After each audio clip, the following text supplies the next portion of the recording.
काश्मीरचं असेल केरळचं असेल त्यांना त्यांचं मिळालंच पाहिजे, पण आमच्या हक्काचा हातातला घास तुम्ही जेव्हा खेचून गुजरातच्या देशात घालता तिथे मला राग येतो ना, तिथे मी नडणार म्हणजे नडणारच. आज आपण पाहतो तिसरा वर्ग जो आहे महिला, आज मी महिलांना विचारत आहे, जसं मी एक तुम्हाला उदाहरण बिल्किस बानोचं दिलं, दुसरं उदाहरण आपल्या डोळ्यासमोर एक परवाचंच उदाहरण आहे, ते म्हणजे काय परळीवर हिरण्यांचं.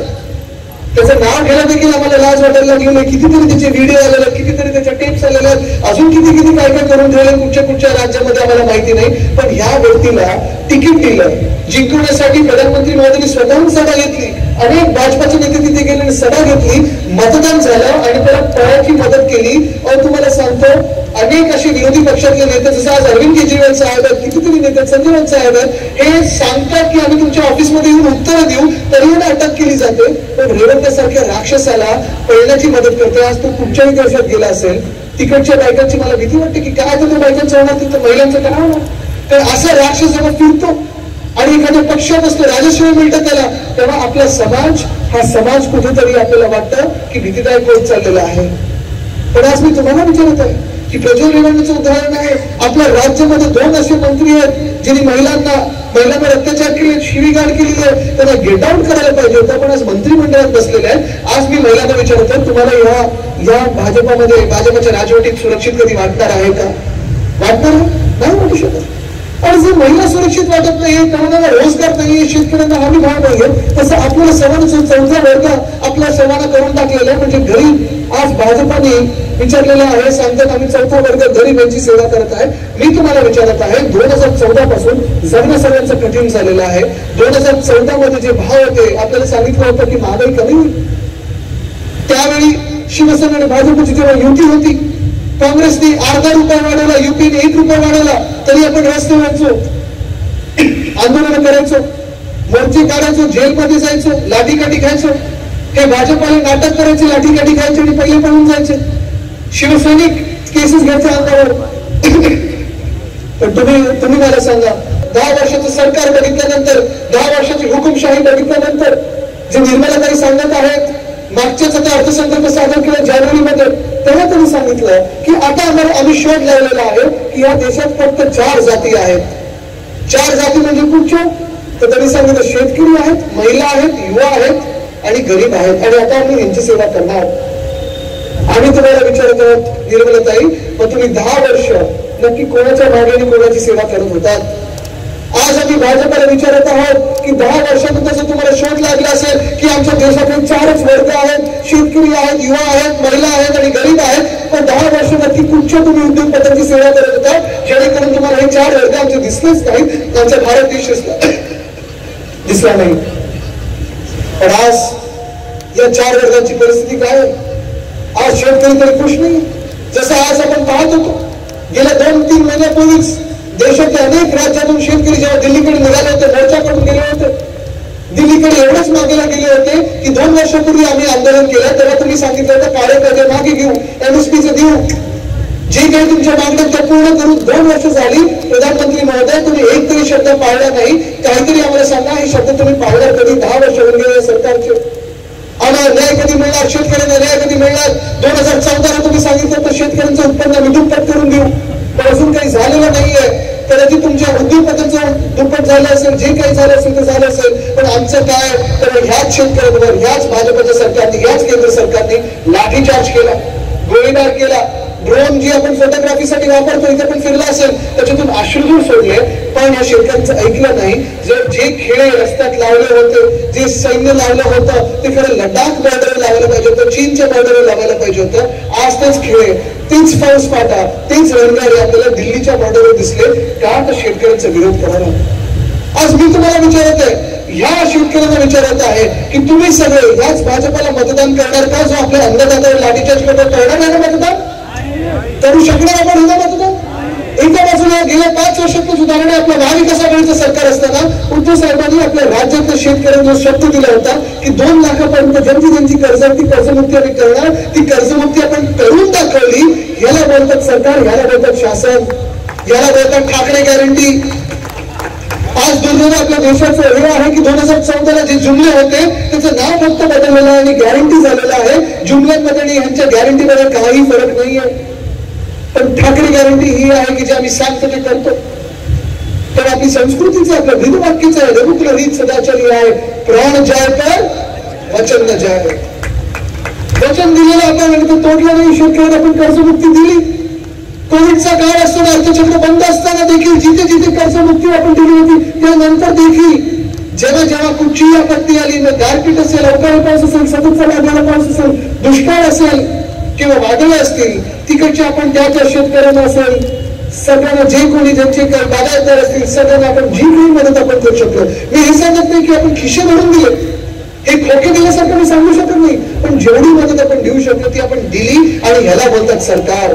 असो, आज खरोखर आनंद होतो इथे येऊन, कारण सकाळपासून फिरत असताना हे दिसायला गेलं आहे की हा मतदारसंघ पुन्हा आपण जिंकणार म्हणजे जिंकणारच आणि गीते साहेबांना आपण दिल्लीत पाठवणार म्हणजे पाठवणारच. गीते साहेबांचं देखील मी पाहत आहे गेली 2-2.5 वर्ष, साधारण 2022 ला जी गद्दारी झाली आपल्या पक्षात फूट पडल्यानंतर जे डरपोक लोक होते ते पळून गेले, पण निष्ठावंत सैनिक, शिवसैनिक, हाडामासाचे शिवसैनिक, गीते साहेबांसारखे शिवसैनिक हे अजून तरुण झालेले, पण 20 वर्षांनी अजून तरुण झालेले आहेत आणि जसं सगळीकडे फिरत आहेत ते आहेत. आणि गीते साहेब, मला मध्ये वाटलं होतं की तुम्हाला कधीच मला युवासेनेत घ्यायला लागेल, पण आज हेच चित्र दिसत आहे. जिथे जिथे मी जात आहे, संपूर्ण महाराष्ट्र जिथे फिरत आहे, तिथे शिवसेना असेल, काँग्रेस असेल, राष्ट्रवादी काँग्रेस पवार साहेबांची असेल, शिवसेना एकच. शिवसेना उद्धव बाळासाहेब ठाकरे ही एकच आहे, दुसरी शिवसेना नाहीच. ती गद्दारांची शिवसेना म्हणजे शिवसेना नाही, डरपोक लोकांची म्हणजे ती शिवसेना नाही, पळून गेलेली शिवसेना नाही. आपली शिवसेना म्हणजे शिवसेना उद्धव बाळासाहेब ठाकरे. तसंच राष्ट्रवादी काँग्रेस जर पाहिलं गेलं, जी आपल्या समोर इथे लढत आहे, ही पळालेल्या लोकांची, वॉशिंग मशीन मध्ये गेलेल्या लोकांची, टुपुक टुपुक उड्या मारून तिथे गेलेल्या लोकांची नाहीच. राष्ट्रवादी काँग्रेस म्हणजे राष्ट्रवादी काँग्रेस, शरदचंद्र पवार ही एकच. आणि तसंच काँग्रेस आपल्याला माहिती ही एकच. अनेकदा आपण ऐकलेलं आहे, आता जगताप साहेब सांगत होते विरासतीबद्दल, इतिहासाबद्दल सांगत होते, ह्या मातीचं महत्व सांगत होते. आणि म्हणूनच आज खास याच मातीमध्ये, याच मैदानात आपण इथे ही सभा घेत आहे, सभा आयोजित केली होती, कारण याच मातीचा आशीर्वाद घेऊन आणि आपल्या सगळ्यांचा आशीर्वाद घेऊन जो महाराष्ट्राचा निकाल 4 जूनला लागणार आहे, जो देशाचा निकाल 4 जूनला लागणार आहे, तो अत्यंत महत्वाचा आणि त्या या मातीशी ते संबंध जोडलेले आहेत. जे आपण सांगत होतात, जो इतिहास आपण सांगत होतात, डॉक्टर बाबासाहेब आंबेडकरांचा इतिहास सांगत होतात, माता रमाईंचा इतिहास सांगत होतात, हे फार महत्वाचं आहे. आज आम्ही जे काही तुम्हाला सांगत आहोत, सतत कळकळीची विनंती करत आहोत, प्रत्येक ठिकाणी भाषण करत आहोत, दिवस रात्र फिरत आहोत. आज आपण पाहिलं असेल सुषमाताईंचं देखील विमान जसं आपटलं, आज नशिबाने ते त्याच्यात नव्हतं. मी तर आता तेच सांगत होतो, थोडा आरामात घेत जा. आपण आज कुठे सकाळी बारामतीत जाणार होत्या, तर रोयला गेलेले आहेत, आज इथे सभा घेत गेले. पण ही जी आमची कळकळ आहे, जी आमच्या मनात सतत चिंता आहे, आपल्या देशासाठी चिंता आहे, ती एकाच कारणासाठी आहे. तर ह्या भाजपाला, आत्ताच्या भाजपाला, जी भाजपा या तानाशाही लोकांची भाजपा आहे, त्यांना आपल्या देशाचं संविधान बदलायचं आहे. जी लोकशाही आपल्या देशामध्ये, ज्या लोकशाहीमुळे तुम्हाला अधिकार मिळालेला आहे की तुम्ही जाऊन तुमचा उमेदवार जो आहे तो निवडू शकता, तुमचा पक्षाला मतदान करू शकता, जो पक्ष आहे आणि जो पक्ष असेल त्यांना जाऊन मतदान करू शकता आणि बिनधास्तपणे करू शकता, तो अधिकार त्यांना घ्यायचा आहे आणि स्वतःकडे ठेवायचा आहे.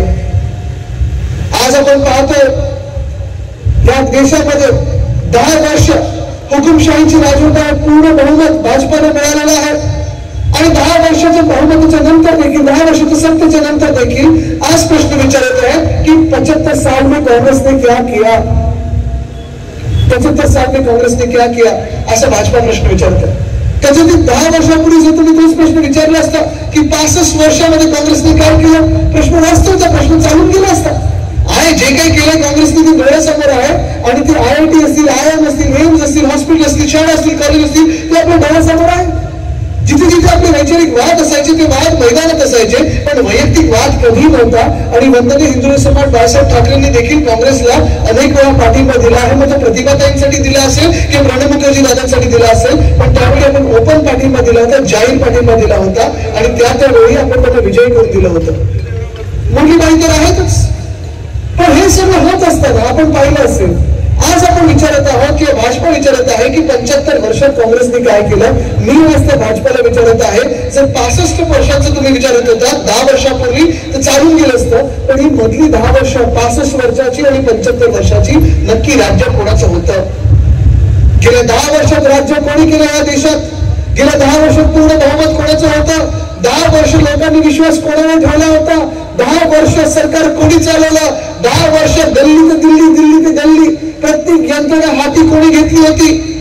ईडी, आरटीआय, सीबीआय कोणाच्या हातात आहे? सगळी यंत्रणा जी आहे ती कोणाच्या हातात आहे? 10 वर्ष सरकार कोणाचं होतं? सरकारी चेहरा कोण होता? हा प्रश्न आज विचारायला आपण पाहिजे. आज आपण पाहतो भाजपकडून असेल, मिंदे गँगकडून असेल, फुटलेल्या राष्ट्रवादी काँग्रेसकडून असेल, प्रचार कुठच्या विषयावर होत आहे? प्रचार ह्या विषयावर होत नाहीये की आम्ही 10 वर्षात काय केलं. प्रचार ह्या विषयावर होत नाही की नोटबंदीमुळे काय फायदे झाले. प्रचार ह्या विषयावर होत नाहीये की 370 कलम काढल्यानंतर आतंकवाद कसं जम्मू काश्मीरमध्ये थांबला की लडाखी लोक कशी खुश आहेत. प्रचार ह्या गोष्टीवर होत नाहीये की जीएसटी आणल्यामुळे शहरांना कसा उत्पन्न वाढलेलं आहे आणि व्यापारी कसे खुश आहेत. हे बिलकुल नाही होत, काही मुळात झालंच नाही. प्रचार भाजप कशावर करतं? तर पहिल्या फेज वोटिंगचं झाल्यानंतर कळलेलं आहे आपल्याला की पहिल्या फेज मध्येच इंडिया आघाडीला मोठं बहुमत मिळत आहे आणि म्हणून थेट भाजपाने आणि भाजपच्या लोकांनी प्रचार नेलाय तो हिंदू मुस्लिमवर नेलेला आहे. जेव्हा जेव्हा भाजप हरवलं होतं, जेव्हा जेव्हा भाजप कुठच्याही राज्यामध्ये त्यांना वाटतं की आपलं सरकार बनत नाही, तर पहिलं भांडण ते लावतात ते हिंदू मुस्लिम लावतात, दुसरं लावतात ते हिंदूंमध्ये जाती जातीमध्ये लावतात, तिसरं जर ही फूट पडली नाही तर जिल्हा जिल्ह्यामध्ये भांडण लावतात की मला पाणी तुमच्याकडे आलं की पाणी तुमच्याकडे आलं, विकास तुमच्याकडे झाला की विकास तुमच्याकडे झाला. पण स्वतः जी कामं केलेली आहे त्याच्यावर बोलण्याची हिंमत होत नाही, कारण कामं केलेलीच नाहीयेत. आपण आज पाहतो की देशामध्ये भाजपचे मोठे मोठे नेते येतात आणि सांगतात विरोधी पक्ष मटन, मांस, मच्छी खातो. अहो आम्ही काही खाऊ, मी मटन खाऊ, मांस खाऊ, मच्छी खाऊ, आम्ही पालेभाजी खाऊ. पण भाजपा कोण होता आम्हाला सर्टिफिकेट देण्यासाठी की जे आम्ही खातोय ते बरोबर आहे की नाही? सरकार कोण बनतं की तुमच्या घरामध्ये येऊन सीसीटीव्ही लावून तुम्हाला सांगणं की आजचा वार हा आता अमुक कपडे घालावे की अमुक कपडे घालावे? सरकार कोण होतं? केंद्र सरकार कोण येतं तुमच्या घरामध्ये सीसीटीव्ही लावून सांगायला की तुम्ही या सोफ्यावर बसला पाहिजे की त्या सोफ्यावर बसला पाहिजे, या दिशेला बसला पाहिजे की त्या खुर्चीवर बसला पाहिजे? हे भाजपा कोण असतात? जिथे जिथे ज्या ज्या जिल्ह्यात मी गेले, मराठवाड्यात असेल, विदर्भात असेल, पश्चिम महाराष्ट्रात असेल, उत्तर महाराष्ट्रात असेल, प्रत्येक शेतकऱ्यांना मी विचारतो, अशाच मंचावर विचारतो जे शेतकरी आले असतात की तुम्हाला तरी वाटतं का की तुमची पुढची पिढी यांनी शेती करावी? आश्चर्य वाटेल, आपण आपल्याला कृषी प्रधान देश मानतो, पण एकाही शेतकऱ्याने मला सांगितलं नाही की त्यांच्या पुढच्या पिढीला त्यांना वाटतं की त्यांनी शेती करावी. मी विचारतो का नाही करावी त्यांनी शेती? तरुण आहेत, रात्री आम्ही मैदानात येऊन शेती करू, कृषी प्रधान देश आहे. ते सांगतात आदित्यजी आमच्या बांधवड्या, आमच्या शेतमालाला भाव नाही, हमी भाव मिळत नाही, खताची किंमत वाढत चाललेली आहे, कर्ज वाढत चाललेलं आहे, पण मार्केट काही प्राइस मिळत नाही, एमएसपी काही मिळत नाही, सरकारकडून मदत मिळत नाही. आणि मग मी विचारतो मग पुढचा पर्याय कुठचा? की ते साहेब आपण देखील हेवी इंडस्ट्रीज मिनिस्टर राहिलेले आहोत, आपल्याला देखील माहिती की ह्या भाजपला ज्या काही आपली नवरत्न होते, मोठे मोठे इंडस्ट्रीज होत्या, ते प्रायव्हेटायझेशन करून त्याला सगळं विकायचं होतं. ते त्यांच्या आवडत्या उद्योगपत्यांना प्रायव्हेटायझेशनचं नीट झालं तर चांगलं चालू शकतं. उद्योगपत्यांचं नीट झालंच पाहिजे, पण उद्योगपती टिकले, उद्योग टिकले तर आपले कामगार टिकतील. पण आज या भाजपचं धोरण असं झालंय की सगळे उद्योगपत्यांनी टिकवायचं नाहीये. जे चंदा देतील त्यांना धंदा मिळेल, जे बॉन्ड देतील त्यांना कॉन्ट्रॅक्ट मिळतील, जे बॉन्ड देतील, जे धाडी टाकतील त्यांना तुम्ही कंपनी देणार. आणि एका बाजूला ते चालू असताना दुसऱ्या बाजूला आपण पाहाल तर कामगार कायदा देखील बदलायचे आहेत. आता नवीन फॅट निघाले फिक्स टर्म एम्प्लॉयमेंटचं आणि कॉन्ट्रॅक्ट लेबरचं. इथे जगताप साहेब बसलेले ते मोठे कामगार नेते, त्यांना देखील माहिती अनेक वर्ष त्यांनी कामगार क्षेत्रात काम केलेलं आहे. त्यांचा वाढदिवसच कामगार दिन असतो, जागतिक कामगार दिन 1 मेचा परवाचा. पण हे सगळं होत असताना ते येताना मी शेकापच्या सभेत होतो, आपल्या शिवसेनेच्या सभेत, आपलं सगळ्यांचं धोरण एकच, ध्येय एकच की कामगारांना न्याय मिळालाच पाहिजे, त्यांचं जे काही बेसिक आहे त्यांना मिळालंच पाहिजे, मानधन मिळालंच पाहिजे, पगार मिळालंच पाहिजे, बोनस असतो तो मिळालंच पाहिजे. आणि आपली भूमिका हीच राहिली की उद्योगपती टिकला, उद्योग टिकला तर कामगार टिकेल, कामगार टिकला तर उद्योग टिकेल. पण भाजपला ना उद्योग टिकवायचे ना कामगार टिकवायचं, कारण सगळं जे पाहिजे ते स्वतःसाठी पाहिजे. आणि म्हणून मी आज विचारत आहे तुम्हाला, गेल्या 2-2.5 वर्षामध्ये जे तरुण तरुणी बसलेले आहेत, मी तुम्हाला आज विचारत आहे 2 ते 2.5 वर्षामध्ये मिंदे सरकार आल्यानंतर एक तरी नवा उद्योग आपल्या राज्यात आलेला ऐकलाय का तुम्ही? ऐकलाय कधी कोणी? सगळे जे उद्योग आपण आणत होतो ते आम्ही पाठवले पलीकडे गुजरातला. आपण ह्याच कंपॅरिझन, ह्याचीच तुलना आधीच्या सरकारकडून करा, म्हणजे महाविकास आघाडीच्या काळाची करा, उद्धव साहेबांच्या काळाची करा, तेव्हा आपण 6.5 लाख कोटीची गुंतवणूक आपल्या राज्यात आणू शकलो होतो, मॅग्नेटिक महाराष्ट्र देखील घेऊ शकलो होतो. पण व्हायब्रंट गुजरात होत होतं यावर्षी, म्हणून मॅग्नेटिक महाराष्ट्र लोकांनी करू दिला नाही. आज आपण पाहतो या महाराष्ट्रामध्ये जिथे जिथे मी जातो, ज्या ज्या जिल्ह्यात जातो, MIDC 5 स्टार MIDC लिहिलं असतं, नॉर्मल MIDC लिहिलं असतं, जे काही सगळे ओस पडलेले ओसाड झालेले आहे, कारण नवा उद्योग तिथे आलेलाच नाही, नवी नोकरी आलेलीच नाहीये. वेदांता पार्कला 1 लाख लोकांना आपण रोजगार देऊ शकलो असतो, तरुण तरुणींना रोजगार देऊ शकलो असतो या महाराष्ट्रात. त्याचसोबत 160 छोट्या मोठ्या क्लस्टर इंडस्ट्री येणार होत्या. 2022 पर्यंत, जून पर्यंत आपलं जे सरकार होतं 100% आपण ती वेदांता पासून आपल्या राज्यात आणणार होतो. पण ह्या भाजपच्या सरकारने गद्दारी केली आणि पाठवली कुठे त्या वेदांता पक्षमधनं गुजरातला पाठवलं. बल्क पार्क इथे रोहामध्ये आणणार होतो, 100% आणणार होतो आपण. केंद्र सरकारने तसं लिहून दिलं होतं की आमची पूर्ण तयारी झालेली आहे, आमच्या रोहामध्ये बल्क पार्क आणून द्यायचं आहे. सरकार बदलला, गद्दारी केली आणि गद्दारी महाराष्ट्रासोबत केली. बल्क पार्क पाठवला कुठे? Gujarat. Medical device park Chhatrapati Sambhajinagar त्या ऑरिक सिटी मध्ये आणणार होतो, पाठवला आणि गुजरातला. एअरबस टाटा निहाल मध्ये आणणार होतो, पाठवला आणि गुजरातला. वर्ल्ड कपची फायनल वानखेडे मध्ये आलीच पाहिजे होती, पाठवली आणि गुजरातला. पुत्रप्रेम असेल काय असेल मला माहित नाही, पण जे व्हायचं ते झालं, तुम्ही पाहिलं होतं तिथे. पण आज परिस्थिती ही आहे की महाराष्ट्रात अन्याय वाढत चाललेला आहे. 2-2.5 वर्ष आपली महाविकास आघाडीची, उद्धव बाळासाहेब ठाकरे ह्या व्यक्तीची, आणि 2 वर्ष 2.5 वर्ष या निंद सरकारची जर तुम्ही तुलना केली तर तुम्हालाही कळेल की महाराष्ट्र आज चाललाय कुठे. महाराष्ट्रात जे आदेश येतात ते गुजरात मध्ये, गुजरातची माझं काही भावना नाही. त्यांचं ABP माझा, उघडा डोळे बघा नीट.